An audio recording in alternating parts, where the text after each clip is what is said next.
Nakakatakot, gigil na para matulungan ang Hinebra. Mukhang hindi nagkamali ang Hinebra sa nakuha nilang big man na ito na makakatuwang or kapalitan ni Japet sa center position. So sino nga ba siya? At kasado na tandem, Brownlee and RHJ maglalaro ng magkakampi para sa team ng Meralco para irepresenta ang bansa sa EASL. So yan ang ating mga tatalakayin. So nangyari na nga ang inaasam-asam lang nung nakaraan ng mga Pinoy fans, ang magsama sa iisang koponan si Justin Brownlee and Rondé Hollis Jefferson na siyang mga champion import ng PBA.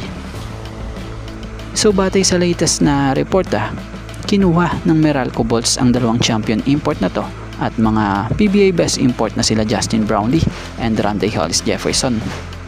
Si Justin Brownlee ay ang resident import ng Barangay Hinebra at ito namang si RHJ ay import ng TNT. So dahil All Filipino nga or Philippine Cup ang unang conference na magaganap sa 50th season ng PBA ay bakante at available maglaro para tulungan ang Meralco bit-bit ang bandera ng bansa nitong sila JB and RHJ.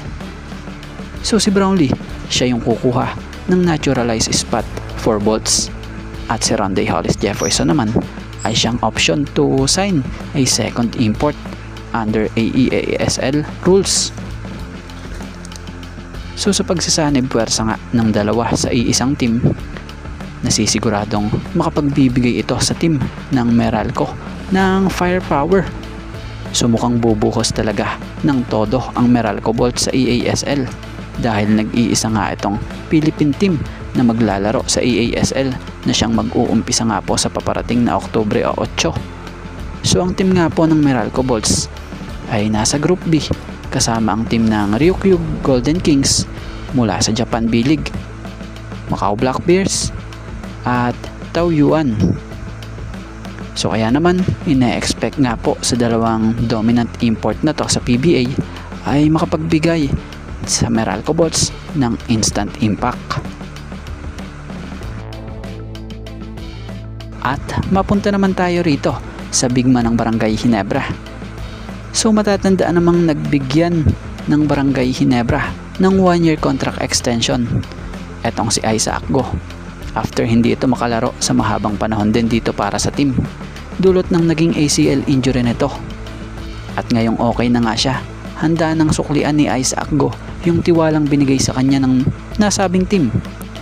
So look forward na nga po si Isaac Go para sa pagdating ng araw na mabigyan na siya ng go signal ng doktor to participate in Hinebra practice. Kaya naman, kitang-kita sa naging latest interview kay Isaac Go yung excitement or pagka-excited niya sa kanyang pagbabalik.